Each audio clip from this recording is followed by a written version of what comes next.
సమయంలో మీ రాత్రి మీ పక్షాన్ని నిలబడుచుండగా ఇంటికి చేరి వారందరితో అయా మీ వాక్య భాగంతో మా అందరితో మాట్లాడమని ప్రార్థిస్తున్నాం. వాక్య ప్రకారం జీవించాలని తలపు ఆలోచనలు మాకు దయచేయమని మేము ప్రార్థిస్తున్నాం. ఉచితమైన కరెక్ట్ రావడానికి సహాయం చేయండి ప్రభావ. తండ్రి పేరు బయట కోసం ప్రార్థన చేస్తున్నాం. ఆయన ఉచితమైన రానున్న దినాల్లో ఆయా సమయానికి స్తోమతలో మీరు దయచేయమని యేసయ్య పరిశుద్ధ నామములో ప్రార్థించి అడిగి వేడుకొంచున్నాం తండ్రి. ఆమేన్. ప్రభునందు చేరొచ్చిన సహోదరి సహోదరులకు మన రక్షకుడైన యేసుక్రీస్తు నామములో వందనాలు శుభాలు తెలియపరుస్తున్నాను. పిల్లారా, మరి ఆరాధనలో ప్రభు మన సహాయం చేసేటప్పటి వరకు ప్రభు మనం ఆరాధించగలిగాం. ఈ సమయంలో ఇప్పుడు 10 నిమిషాలు దేవుని వాక్యాన్ని మనం ధ్యానం చేద్దాం. రండి, బైబిల్ గ్రంథాలు తెరవండి. మనం ఆదికాండం 41వ అధ్యాయం 38వ వచనం నుంచి చదువుకుందాం. 35వ పేజీ బైబిల్ గ్రంథంలోని ఆదికాండం మొదటి పుస్తకం 41వ అధ్యాయం 38వ వచనం చదువుతున్నాను. దయచేసి మీ బైబిల్ గ్రంథాలు తెరిచి చూడాలని కోరుతూ ఉన్నాను. అతడు తన సేవకునకు చూచి, ఇతని వలె దేవుని ఆత్మ మనుషుని కనుగొనగలమా అని అనెను. మరియు పరో దేవుడు ఇదంతే నీకు తెలియపరిచిన గనుక నీ వలె వివేక జ్ఞానములు గలవారెవరు లేరు. నీవు నా ఇంటికి అధికారివై ఉండవలెను. నా ప్రజలందరూ నీకు విధేయులై ఉందురు. సింహాసన విషయంలో మాత్రమే నేను నీకంటే పైవాడునై ఉండునని యేసేపుతో చెప్పాను. ప్రార్థన చేసుకుందాం. దయాళుడు అయిన తండ్రి, నీ ఘనమైన నామమును వందనాలు. ఈ యొక్క ఉదయకాల సమయంలో నాయన ప్రభావ మీ యొక్క ఆరాధనలో మీరు సహాయం చేశారు. ఈ సమయంలో 10 నిమిషాలు నీ వాక్యాన్ని ధ్యానం చేయబోతుండగా నాయన మనుషుణ్ణి అల్పుడినైనా నన్ను మరుగు చేసి చేరువచ్చిన నీ బిడ్డలకు, నా తండ్రి ఆయా ప్రాంతాల నుంచి సోషల్ మీడియా ద్వారా ఉంటున్న బిడ్డలకు నాయన ఈ వాక్యం యొక్క దీవెనలు దయచేయమని మీరే మాట్లాడి ప్రభా మా ఆత్మలకు నా తండ్రి సేద తీర్చమని యేసుక్రీస్తు అతి పరిశుద్ధ నామములో అడుగుతున్నాం తండ్రి. ఆమేన్. పిల్లరా, చదువుబడిన లేఖన భాగం గత పాఠంలో మనం దీని గురించి ధ్యానం చేశాం. సమయం లేదు కనుక మనం సగంలోనే మనం ముగించుకున్నాం. ఈ రెండవ భాగాన్ని మనం ఈ వారం కంటిన్యూగా ధ్యానం చేద్దామని గత వారం ప్రకటించడం జరిగింది. దానిలో భాగంగా ఈరోజు మీకు ఈ వాక్యాన్ని వినిపించడం జరిగింది. పిల్లరా, మనం ఈరోజు వాక్యాంశం ఏంటంటే దేవుని ఆత్మ, దురాత్మ. చెప్పండి. దేవుని ఆత్మ, దురాత్మ. ఆత్మలు 2 రకాలు ఉన్నాయి. ఒకటి దేవుని ఆత్మ ఉంది, దురాత్మ కూడా ఉన్నది. పిల్లరా, గత పాఠంలో మనం అచ్చంగా సమయం లేదని వల్ల దేవుని ఆత్మ గురించే ధ్యానం చేశాం. ఈరోజు ముగింపులో నేను అది ఇది కలిపి దాని ద్వారా ప్రభు మనకి ఏం పాఠం నేర్పిస్తున్నాడో నేను క్లుప్తంగా మీకు ఒక అరగంటలోపు వివరించి ముగిస్తానికి ప్రయత్నం చేస్తాను. ఎందుకంటే కరెంట్ కూడా లేదు కాబట్టి మిమ్మల్ని ఇబ్బంది పెట్టడం ఉద్దేశం కాదు. కనుక ఇప్పుడు మనం చూసుకుంటే గత పాఠంలో మొదట వ్యక్తిని మనం బైబిల్ గ్రంథంలో యేసేపును చూసాం. చెప్పండి, ఎవరిని? ఎవరి యేసోబు అనేది గత పాఠంలో పుట్టు పూర్వతలతో సహా మనం వెళ్ళాం. యాకోబు యొక్క కుమారుడు యేసేపు. యేసేపుకి తల్లి చిన్నతనంలోనే మరణించింది. తల్లి లేదు. తల్లి లేని పిల్లవాడుగా తండ్రి యొక్క లాలనలో పెరిగిన వాడుగా ఉన్నాడు.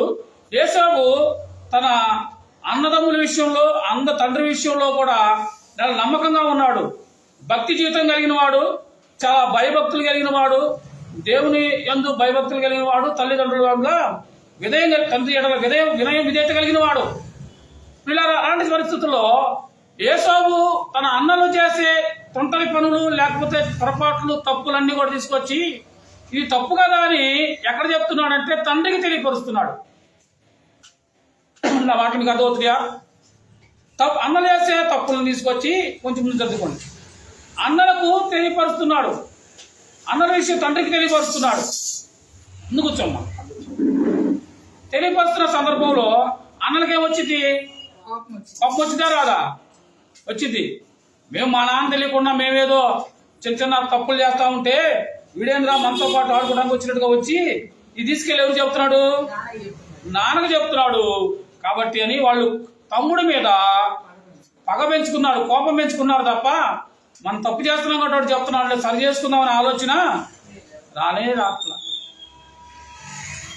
సరి చేసుకునే ఆలోచన వస్తే దేవుని ఆత్మ, సరి చేసుకోవాలనే ఆలోచన లేకుండా అది వేరొక రకంగా కక్షగా మారితే అది దురాత్మ యొక్క ఆలోచన. అన్నల్లో ఏమాత్రం కూడా పశ్చాత్తాపం లేదు తప్పు చేస్తున్నామని. కానీ యేసోవు మాత్రం అన్నలు తిడతారనో కొడతారనో ఏమాత్రం లెక్క కూడా తప్పును తప్పు ఒప్పును ఒప్పు అనే సూటిగా మాట్లాడగలిగిన వాడు యేసేపు. పిల్లరా, యేసోవు జీవితాన్ని మనం చూసినట్లయితే, మీకు గత పాఠంలో దీన్ని నేను మెన్షన్ చేయలేదు, ఈరోజు మెన్షన్ చేసి ముందుకెళ్తాను. యేసోవు జీవితాన్ని యేసుక్రీస్తు జీవితానికి దగ్గర పోలికలు చాలా ఉంటాయి. యేసోవు పాపం విషయంలో చాలా నిష్ఠగా ఉన్నాడు, పాపాన్ని నుంచి పారిపోయాడు కదా.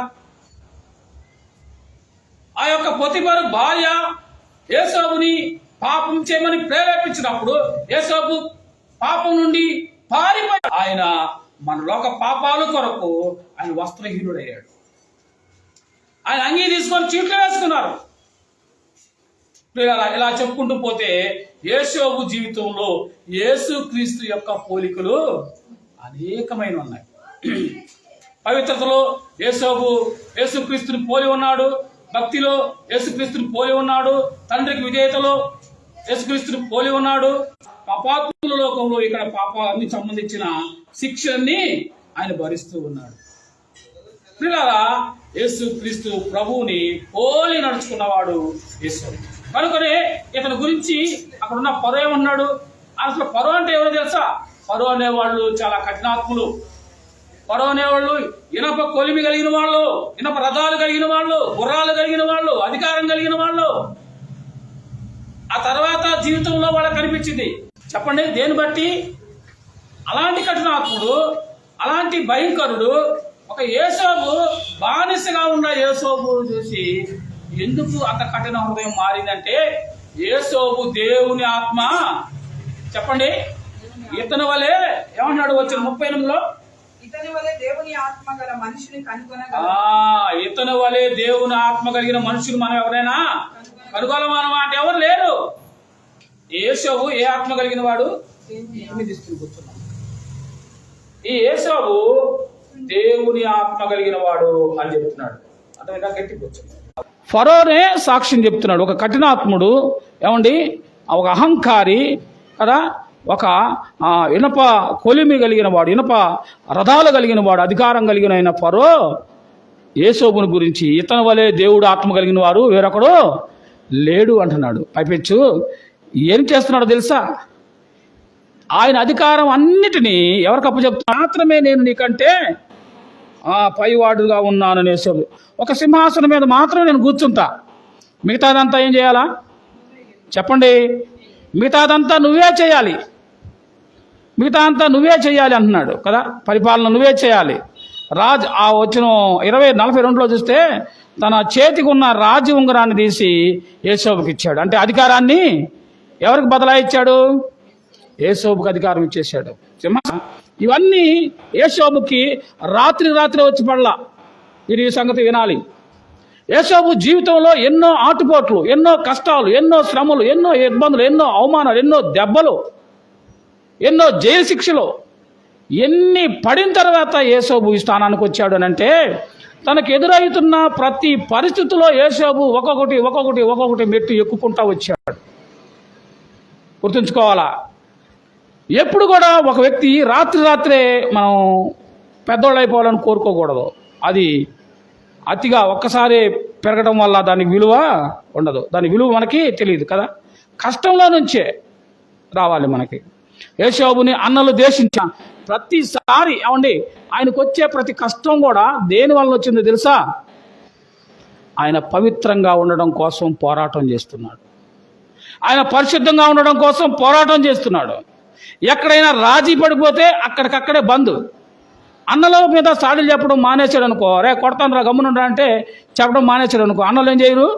కొట్టి గుంటలో పడేయరు, తీసుకెళ్లి ఇష్మాయిల్కి అప్పచెప్పరు. యేసోబు జీవితానికి మనం మాటలు, అవమానాలు ఎదురవుతాయి, అనారోగ్యం ఎదురవుతుంది. ఎదురైనప్పుడు మనం పిరికి వాళ్ళలాగా పారిపోతే మన జీవితం కూడా అక్కడితో ఎండ్ అయిపోయింది. మన జీవితం కూడా దేవుని దృష్టిలో ఒక ఉన్నత స్థితికి ఎదగాలంటే మనం ఎదురయ్యే ప్రతి సమస్యకు, మనకు ఎదురయ్యే ప్రతి దానిని మనం ఒక ఛాలెంజ్గా తీసుకొని దేవుని పక్షాన మనం ఆయన మనకు అప్పగించిన ఆ పనిలో నమ్మకంగా ఉంటూ పోతా ఉంటే జీవితాన్ని ఒక్కొక్క మెట్టు రాచరికం ఇచ్చాడు. ప్రియులారా, అదన్నీ దేనికి గుర్తుగా ఉందంటే మన ప్రియ ప్రభు అయిన యేసుక్రీస్తు ప్రభు ఈ లోకంలో మనం నమ్మకంగా జీవించినప్పుడు మనకిచ్చే పరలోకంలోని ఆ నిత్య రాజ్యంలో ఉండే సంతోషాన్ని యేసోబు జీవితం ద్వారా దేవుడు మనకి చూపిస్తున్నాడు కదా. ఏమన్నాడు రాజు? మీ కొరకు సిద్ధపరుస్తానికి వెళ్తున్నాను అన్నాడు. ఏమన్నాడు? పరలోకంలో మీ కొరకు నివాసాన్ని సిద్ధపరుస్తానికి వెళ్తున్నాడు ఆయన. ప్రియులారా, యేసోబుకి కొరకు అక్కడేముంది? అయ్యా, నా ఇంటి మీద అధికారం ఇస్తాను, ఇదిగో నా రాజ్య ఉంగరం నీకే ఇస్తున్నాను, అధికారాన్ని నీకే ఇస్తాను, ఇదిగో నా ఒక ఆ చైర్ తప్ప మిగతాయన్నీ నీకే ఇస్తున్నాను. పరలోకంలో తండ్రి కూడా మనకి సమస్తాన్ని ఆయన మన కొరకు సిద్ధం చేశాడు. తండ్రితో మనకి మారు మనసు రక్షణ బాప్తిస్మ అనుభవం కలిగి ఉంటే మనం కూడా ఆ దేవుని ఆత్మ కలిగి పరలోకంలో దేవునితో ఆ సంతోషం, అనిత్య రాజ్యంలో ఆనందం కలిగి ఉంటామని యేసోబు జీవితం ద్వారా దేవుని ఆత్మ ద్వారా మాట్లాడుతూ ఉన్నాడు. రెండోది, న్యాయాధిపతుల్లో సంసోను గురించి మాట్లాడాం. సంసోను కూడా దేవుని ఆత్మ కలిగిన వాడే. సంసోను కూడా న్యాయాధిపతిగా వచ్చిన వాడే. సంసోన్ని దేవుడు ఫిలిస్తీన్ల నుంచి కాపాడడానికి ఇశ్రాయేలీయులకు రక్షకుని తలపైన క్షౌరపు కత్తి రాకూడదు. చెప్పాలి. రెండోది, అతడు ఎప్పటికి కూడా మద్యపానాన్ని సేవించకూడదని 2 షరతులు పెడితే ఢిల్లీలో మోహంలో పడి ఢిల్లీలో ఏం చేసింది? ఇతనికి ఖచ్చితంగా మద్యపానాన్ని, ద్రాక్షారసాన్ని తాగించి మత్తుడిని చేసింది. ఆ తర్వాత ఆయన జుట్టంతా తీసేసింది. ఏదైతే దేవుడు అతనికి ఇచ్చాడో ఆ గొప్ప బలాన్ని, నాజీర్ని అతను కంటితో చూసి ఒక స్త్రీని మోహపు చూపు చూసి మోహించడం ద్వారా మొత్తం కోల్పోయి చివరికి ఏ కంటితో అయితే చూశాడో ఆ కళ్ళులే అతనికి ఊడబికేశారు. అంటే మరొక అవకాశం ఉంది అని అర్థం. అవకాశం ఈ రోజు వరకే, రేపు అనేది మన చేతిలో లేదు. నిన్న అనేది మనం ఏం చేయలేము, జరిగిపోయిన దాన్ని. రేపు అనేది మన చేతిలో లేదు. కానీ దేవుడు అన్నాడు, నేడు నేడు నేడు నేడు అనే సమయం ఉండగానే నువ్వు యేసుక్రీస్తు ప్రభువుని సొంత రక్షకుడిగా అంగీకరించే భాగ్యం దేవుడు ఈ రోజుకే ఇచ్చాడు. ఈ రోజుకి వచ్చాం, రేపటికి వెళ్దామంటే అది మహాదయ వల్ల వచ్చాం కనుక నేటి వారమే మనం. కాబట్టి ప్రియులారా, ఈ సంసోనికి అవకాశం వచ్చింది. ఆఖరిలో అతను మరణానికి అప్పచెప్పకుండా అతడు చేసిన తప్పంతా ఒక్కసారి అతను కనబడి దేవుని దగ్గర పశ్చాత్తాపడి, అయ్యా ఈ ఒక్కసారికి నన్ను క్షమించి, నువ్వు నాకు ఏ పని అప్పగించావో ఆ పనిని నేను నిర్లక్ష్యం చేశాను కనుక ఈ ఒక్కసారికి నన్ను క్షమించి అయ్యా నాకు అవకాశం ఇచ్చినప్పుడు మరలా దేవుని ఆత్మ పొందుకొని సంసోను అతని జీవితాంతంలో శత్రువుల్ని జయించడం కంటే ఆ చివరి గడిలో లేదు కనుక అప్పుడు సమూయేలు తైలపు బుడ్డి పట్టుకొని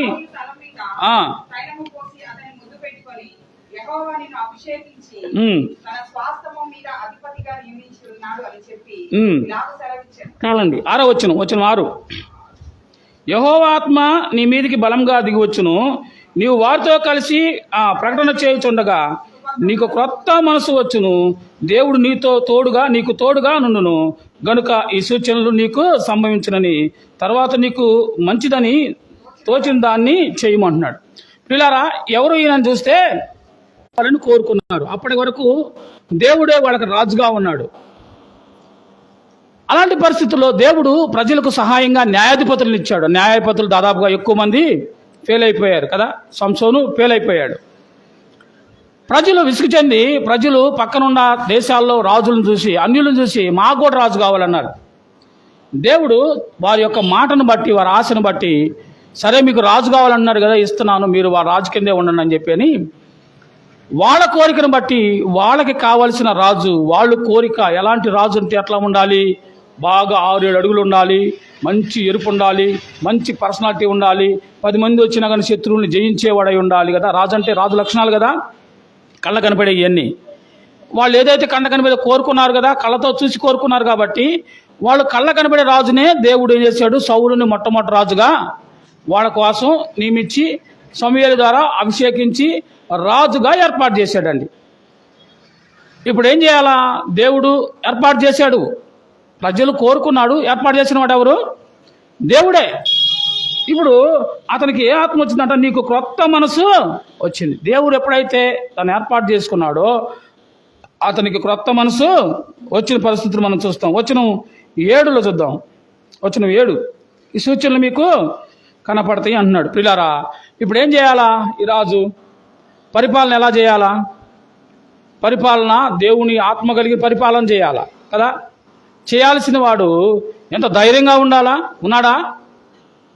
ఏమండి, ధైర్యంగా లేదు. మనిషి పర్సనాలిటీ ఉంది. అతడు ఎలాంటి వాడు? పిరికితనాన్ని ప్రదర్శించాడు. గొలియాత్ వచ్చి, ఫిలిష్తీయుడైన గొలియాత్ వచ్చి 40 రోజుల పాటు రోజు ఛాలెంజ్ చేస్తున్నాడు. మీలో ఎవరైనా ధైర్యంగా వాడు ఉంటే రండి, చూసుకుందాం. మీరు గెలిస్తే మా వాళ్ళందరూ మీకు లోపడతారు, మేము గెలిస్తే మీ వాళ్ళందరూ నాకు లోపడాలా, ఎవరో మీలోంచి రండి అంటే ఇశ్రాయేల్ నుంచి ఒక్కళ్ళు కూడా వెళ్తలేదండి. అందరు పిరికి వాళ్ళగా గుడారాల్లో దక్కుంటాడు. రాజు అయితే గుడారాల్లో ఉన్నాడు. ఎవరు వెళ్ళాలి కష్టం వచ్చినప్పుడు? పిల్లలకి ఏదైనా సమస్య వచ్చింది, ఏదైనా గొడవ అయింది, ఎవరైనా పిల్లల్ని రుబాబు చేసి ఇబ్బంది పెడుతున్నారు, లేకపోతే అన్యాయంగా గాయపరుస్తున్న ఇబ్బంది పెడుతున్నారు, తండ్రి ఏం చేయాలా? తండ్రి ఏం చేయాలండి? పిల్లల కంటే ముందెళ్ళి వెనక గదులు దాక్కోవాలా? కష్టమైన నష్టమైన కొట్టగలిగినా లేకపోయినా మాట్లాడకపోయినా తండ్రి పాత్ర ఏంటంటే ముందెళ్ళి ఏం జరిగింది, మా పిల్లోడు ఏం చేశాడు, ఎందుకు నువ్వు మా పిల్లోడిని కొట్టాల్సి వచ్చిందని ముందు విచారణ చేయడానికని వెళ్ళాలా లేదా? ఈ సౌలు ఏడున్నాడట? లోన గుడారాల్లో దాక్కొని ఉన్నాడు. 1 రోజా 2 రోజులా? 40 రోజులు వచ్చి వాడు అరుస్తూనే ఉన్నాడు. 40 రోజులు ఇంక ఎట్ట నిద్ర పట్టిందో మరి, వెనకాల దాక్కుంటున్నాడు. పిల్లరా, అదే సమయంలో పనులు చేస్తారు.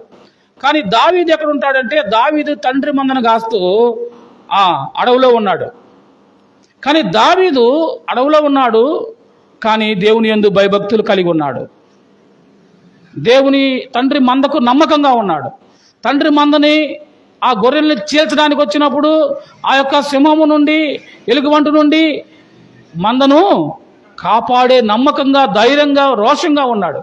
అలాంటి రోషగాడుని పిలిచి, వాడు నాన్న పేరు యెషయా, ఆయన అన్నాడు, అరే దావీదు, నువ్వు వెళ్ళి అన్నలు యుద్ధంలో ఉన్నారు, వాళ్ళ యోగక్షేమాలు కనుక్కొని వాళ్ళకి ఇదిగో ఈ భోజన పదార్థాలు తీసుకెళ్ళి ఇచ్చిరా పోని పంపించాడు. వాళ్ళ అన్నలకి భోజనాలు ఇవ్వడం కోసం కనుక్కొని తండ్రికి సమాచారం తేవడం కోసం వెళ్ళాడు దావీదు.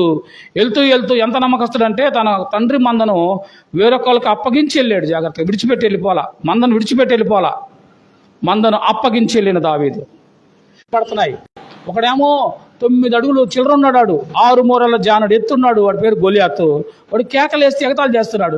మీకు దమ్ము ధైర్యం ఉంటే రండి అని కేకలేస్తున్నాడు. ఫిలిష్తీయుల్లో నుండి ఒకడు ఇశ్రాయేలీయులను ఎగతాళి చేస్తున్నాడు, అవమానిస్తున్నాడు. ఈ మాటలో దావీదుకి కఠోరంగా అనిపించింది, రోషం వచ్చింది, కోపం వచ్చింది.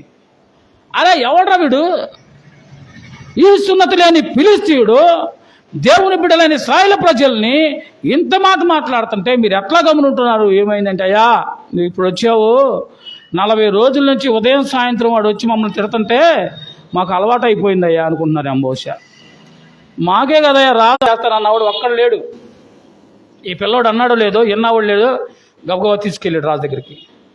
రాజా ఒకడు దొరికాడు, వాడంట యుద్ధం చేస్తాడంట అని అంటే, ఊరి దొరికాడా? పానీలు 40 రోజుల కింద దొరికాడు, లేకపోతే వాడు లోనకు వచ్చి నన్ను పట్టుకొని కొడతాడేమో అనుకున్నాడు ఏమో. మొత్తానికైతే రాజు ఈ వ్యక్తిని పంపడానికి ఇష్టపడ్డాడు. సమయం లేదు కాబట్టి నేను ముందుకెళ్తున్నాను. ఆ తర్వాత మీ అందరికి తెలుసు, దావీదు వెళ్ళి గొలియాతుని చేశాడు, చంపేశాడు. పిల్లరా, ఇలా దేవుడు ఇలాంటి పిరికితనంలో ఉండా సౌలుని మాత్రం దేవుడు విడిచిపెట్టకుండానే సౌలుని దేవుడు దీవిస్తూనే ఉన్నాడు. కానీ సౌలు ఏం చేశాడో తెలుసా? దేవుని ఆజ్ఞలను మీరిన వాడిగా ఉన్నాడు. చూడండి 15వ అధ్యాయం 11వ వచనంలో, 15:11లో సౌలు నన్ను అనుసరింపక వెనుక తీసిన ఆజ్ఞలు గైకపోయాను గనుక అతని రాజుగా నిర్ణయించుకు నేను అందుకు సమూయేలు దేవుడు అంటున్నాడండి. దేవుడు ఏమన్నాడు? సౌలు నన్ను అనుసరింపక వెనుక తీసి నా ఆజ్ఞలు గైకొనకపోయాను గనుక అతని రాజుగా నిర్ణయించుకు నేను పశ్చాత్తాపడుతున్నా. ఎవరు మాట్లాడుతున్నారు? ఎవరితో మాట్లాడుతున్నారంటే దేవుడు సమూయేలుతో మాట్లాడుతున్నాడు. సౌలును రాజుగా పెట్టినందుకు నేను పశ్చాత్తాపడుతున్నానయ్యా, ఎందుకంటే ఆయన నా ఆజ్ఞలను మీరిపోయాడు.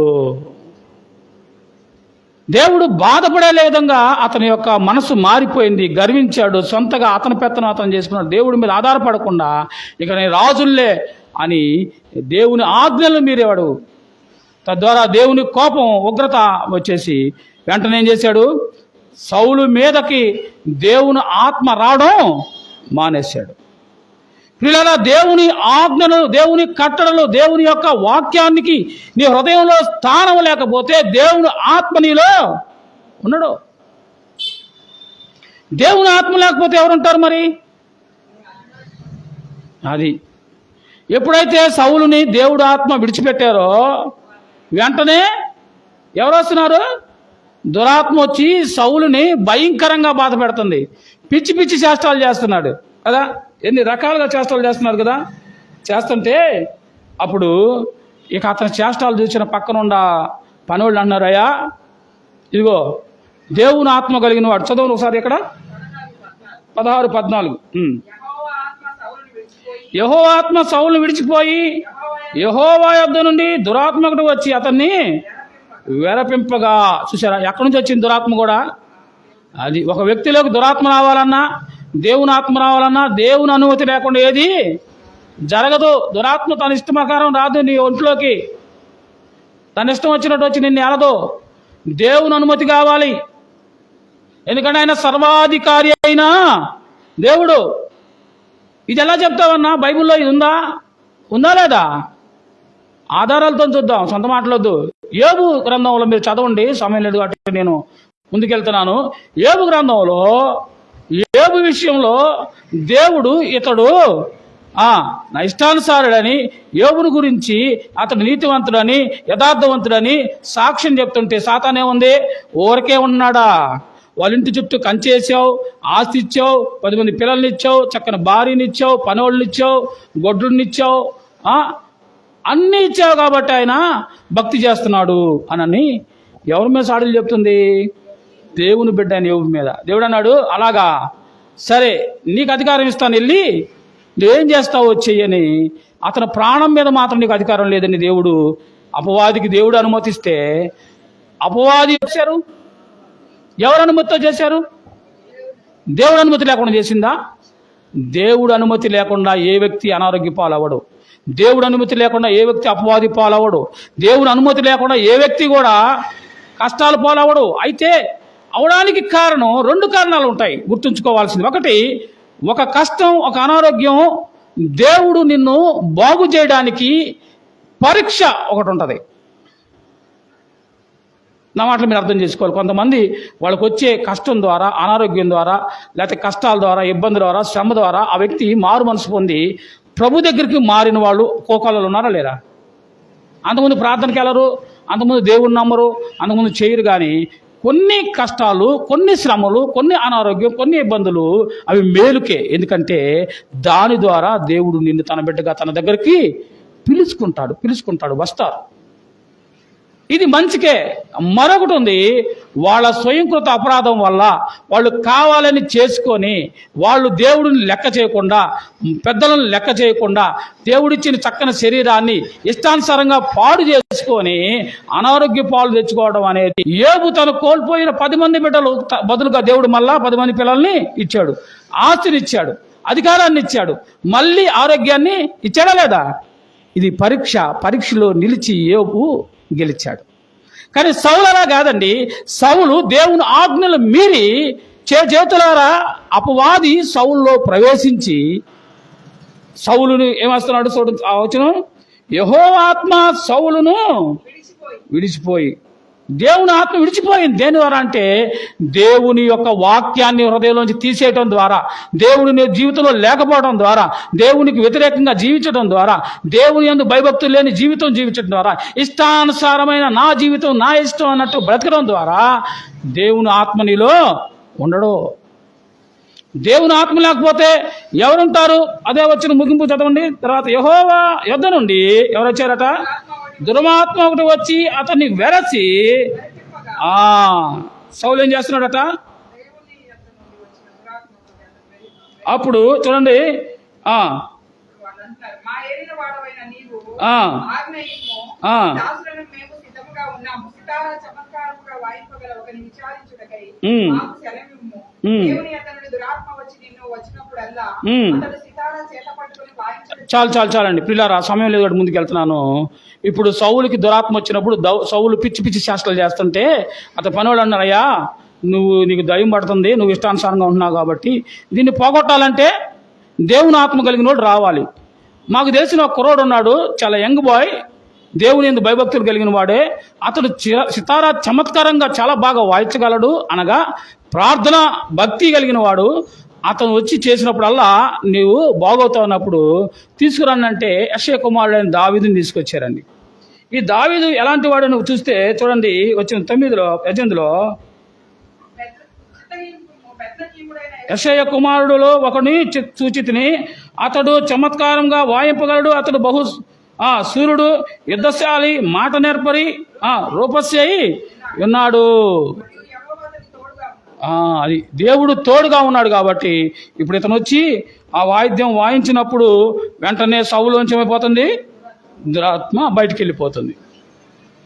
ప్రియులారా, మళ్ళీ ఈ ఆత్మను ఈ దురాత్మ ఎవరికైతే పట్టిద్దో దాన్ని వెళ్ళగొట్టాల్సిన బాధ్యత కూడా దేవుడు ఎవరికి అప్పగిచ్చాడు? ఆయన ఆత్మ కలిగిన వారికి అప్పగిచ్చాడు. కనుక ఇప్పుడు దేవుని ఆత్మ కలిగిన దావీదు వచ్చి సితారా చమత్కారంగా వాయించినప్పుడు సౌల్లో ఉన్న దురాత్మ విడిపోయి మామూలుగా ఉంటున్నాడు. మళ్ళీ తర్వాత మళ్ళీ వచ్చి పడుతుంది. చేశాడు, రాజుగా ఉన్నాడు, దురాత్మ వచ్చి ఎవరైతే సహాయం చేశారో ఆ దావీదుని దేవుడు ఎన్నిక చేశాడు. ఆ దావీదుని సౌలు తర్వాత రాజుగా నియమించడం సంగతి తెలుసుకొని దావీదుని చంపడానికి ఎన్ని కుట్రలు చేశాడో, దావీదుని తరుముకుంటా ఉన్నాడు, వెంటబడతా ఉన్నాడు. ఎన్ని చేసినా దేవుని ఆత్మ కలిగిన దావీదు ఏం చేశాడు? దురాత్మ కలిగిన సౌలేమో దావీదుని చంపాలనుకున్నాడు, వెంటబడ్డాడు. భోజనానికి ఇంట్లో కూర్చుంటే ఈటీసిలేడు, తప్పుకున్నాడు. ఆ తర్వాత వెంటబడి చంపాలని అడవుల్లో, కొండల్లో, లోయల్లో వెంటబడుతున్నాడు. కానీ దావీదు వాస్తవంగా సౌలు కంటే శక్తిమంతుడు. ఒంటి చేత్తో 10,000 మందిని చంపగలిగిన వాడు. సింహాన్ని ఎలుగుబంటిని దావీదుని పక్కనే ఉన్న యావోబు ఉన్నాడు, రాజా అడుగో, దడిగా ఉన్నాడు, దొరికాడు నీకు బాగా, వెళ్ళి ఇతనితో పొద్దులు ఇతని గురించి మనం పారిపోవటం ఎందుకు, ఒక్క ఏటేస్తే చచ్చిపోతాడని అంటే దావీదు అన్నాడు, ఇతడు మొదట దేవుని చేత అభిషేకించబడ్డవాడు, దేవుని చేత అభిషేకించబడ్డ ఆ రాజు నేనేమి చెయ్యను అని విడిచిపెట్టాడు. దూరం నుంచి కేకేసి దగ్గరకు వచ్చి ఒక చిన్న పైన గుడ్డ ముక్క కోసుకొని వెళ్ళాడు గుర్తుకి. దూరంగా వెళ్ళి రాజా అని మంచి మంచి మాటలు మాట్లాడుతున్నాడు, వెళ్ళిపోయాడు. మళ్ళీ వచ్చి మళ్ళీ అంటపడుతున్నాడు. దురాత్మ ఒక స్వభావం ఇది. మేలుకు కూడా కీడే, కీడుకు కీడే. కానీ దేవుని ఆత్మ కలిగిన వాడు కీడుకు కూడా ఏం కోరుకుంటున్నాడు? దావీదు మేలునే కోరుకొని మేలే చేస్తున్నాడు. ఎన్ని అవకాశాలు వచ్చినా సౌలు నెట్టి పరిస్థితుల్లో సౌలుకి యుద్ధం చేయాల్సిన అవసరం వచ్చింది. శత్రువులు వచ్చి పైన పడుతున్నారు. భయవేసి ఇప్పుడు సమూయేలుతో మాట్లాడాలని దయ్యం దగ్గరికి వెళ్ళాడు. ఎవరి దగ్గరికి వెళ్ళాడు? దయ్యంతో మాట్లాడాలని ఆ యొక్క చిల్లంగితనం చేసే ఆ వ్యక్తి దగ్గరికి, మంత్రగతి దగ్గరికి వెళ్ళాడు. మంత్రగతి దగ్గరికి వెళ్ళి మంత్రగతుల సహాయం కోరుతున్నాడండి. చూసారా? పంపించుకుంటారు. అది తాత్కాలికంగా వెళ్ళి మళ్ళీ వచ్చి 10 మందిని తెచ్చి మళ్ళీ బొట్టు పీడిచ్చింది. పూర్తిగా అధికారంతో తోలివేయగలిగిన వాడు యేసుక్రీస్తు ప్రభు వాక్యం మాత్రమే. నా మాటలు మీకు అర్థమవుతున్నాయా? ప్రియులారా, ఇప్పుడు ఎక్కడికి వెళ్ళకూడదు అక్కడికి వెళ్ళి సమూయేలు ఏం చేశాడంటే, సౌలు దురాత్మను లేకపోతే ఆ యొక్క మంత్రగత్తిను, ఆ చిల్లంగితనం చేసే వ్యక్తిని ఏమండి ఆశ్రయించాడు. ప్రియులారా, చివరికి సౌలు జీవితం ఏమైపోయిందంటే శత్రువు చేతిలో చచ్చిపోవాల్సిన పరిస్థితి వచ్చింది. యుద్ధంలో ఏడిపోయాడు. చావు వచ్చేసేస్తుంది. వాళ్ళు వచ్చి చంపైపోతా ఉంటే భరించలేక నేను దేవుడి బిడ్డగా ఉండి, దేవుడి చేత రాజుగా ఉండి ఒక శత్రువు చేతిలో చచ్చిపోవడం ఎందుకని చెప్పి ఆ పక్కన గుర్రాన్ని నడిపే వ్యక్తిని అన్నాడు, అరే నువ్వే నన్ను పొడి చేసేయి, నువ్వు దేవుని భక్తి కలిగిన వాడు కాబట్టి నువ్వు పొడిస్తే నేను పరలోకది లేక తన కత్తి పెట్టుకొని కత్తి మీద అతనే వాలి చనిపోయాడు. ఆత్మహత్య చేసుకొని చనిపోయాడు. దురాత్మ ఒక మనిషిని దేనికి తీసుకెళ్ళిందంటే ఆత్మహత్యకు ప్రేరేపించింది. ఆత్మహత్య అనేది భయంకరమైన నేరం. బైబిల్ గ్రంథం ఒప్పుకోదు. విశ్వాసి కూడా కష్టాలు, నా శ్రమలో ఎన్ని కష్టాలు వచ్చినా విశ్వాసి ఆత్మహత్య చేసుకోకూడదు. ఆత్మహత్య చేసుకున్నారనంటే ఖచ్చితంగా వాళ్ళు నరకానికి వెళ్తారు. దేవుడు నమ్మానంటే కుదరదు. అర్థమైందా? ఆత్మహత్య ఎవరు చేపిస్తారు? అపవాది చేపించింది. నువ్వు చావు, నువ్వు రైలు కింద పడు, నువ్వు ఉరేసుకో, నువ్వు మందు తాగు, అజ్జే ఇజ్జే అని అపవాది ప్రేరేపణ ద్వారా జరిగే మరణాలు ఆత్మహత్యలు. ఎందుకు చావాలని కోరుకుంటుందో తెలుసా? చెప్తుంది ప్రియులారా. అయితే సౌలు జీవితం వేరు. వాళ్ళు పాత నిబంధనలో ఉన్నారు, వాళ్ళు దేవుని యొక్క అజ్ఞాన కాలంలో ఉన్న వారికి వాళ్ళకి అవకాశం వేరు. కానీ నూతన నిబంధనలో క్లియర్గా ఉంది, మన ఆత్మహత్య చేసినే చేసుకోకూడదు. సౌలు దురాత్మ కలిగిన వాడుగా ఉండి చివరికి ఏమైపోయాడంటే ఆత్మహత్య. 16వ వచనాన్ని చదువుకుందాం. నేను ముగిస్తున్నాను, అయిపోయింది, నేను ముగిస్తున్నాను, అయిపోయింది సమయం. కొరింథీయులకు రాసిన మొదటి పత్రిక 3:16 అండి. త్వరగా ప్రార్థన చేస్తుంది, త్వరగా చదవండి. మొదటి పత్రిక 3వ అధ్యాయం 16వ వచనాన్ని చదువుకుందాం. మీరు దేవుని మీరు దేవుని ఆలయమై ఉన్నారనియు దేవుని ఆత్మ నీలో నివసించుతున్నాడని మీరు ఎరుగురా? ఎవడైనా దేవుని ఆలయమును పాడు చేసినట్లా దేవుడు వానిని దేవుని ఆలయం పరిశుద్ధమై ఉన్నది, మీరు ఆలయమై ఉన్నారు అనే దగ్గర మీరు కింద ఏముంది వాక్యంలో? పరిశుద్ధులై. ఈ శరీరాన్ని చేయకూడదు, పాడు చేయకూడదు. ఇష్టానుసారమైన తిండి తిని, ఇష్టానుసారమైనది తాగి, ఇష్టానుసారమైన ధరించి, ఇష్టానుసారంగా ఈ శరీరాన్ని పాడు చేయడం మనకు అధికారం లేదు. ఎందుకంటే ఇది దేవుని ఆలయం. ఈ ఆలయాన్ని పాడు చేస్తే దేవుడు వాడిని పాడు చేస్తానంటున్నాడు.